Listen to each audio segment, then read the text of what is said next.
大家好，我是彩虹。看到这个是不是像极了街边的板栗饼？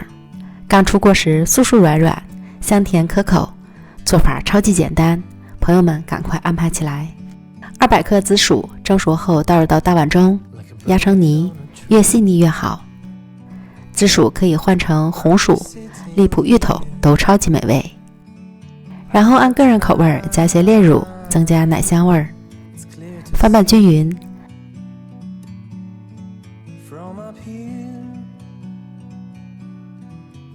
再准备一些早餐饼干，取2片，夹入紫薯泥，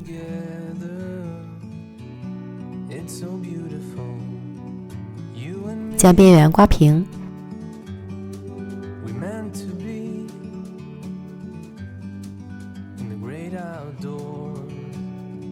像这样就可以了。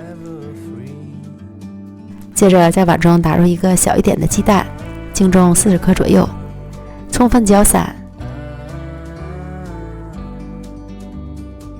在另一个碗中加入10克玉米淀粉、5克面粉、40克水，搅匀，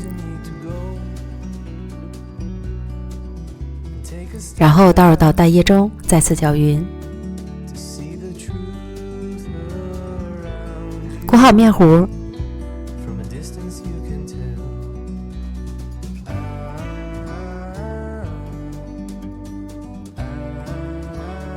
油温6成热，下锅开炸。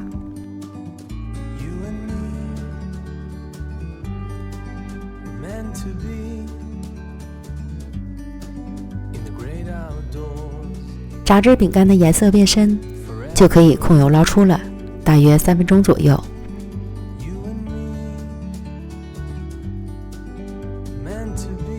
一款简单的紫薯饼就做好了。刚出锅时表皮酥脆，内里香软绵密，像极了以前在街边买的板栗饼，3口2口就能消灭掉一个，这是越吃越香，越香越想吃。如果你也馋了，就赶快试试吧。美食天天更新，咱们明天见，拜拜。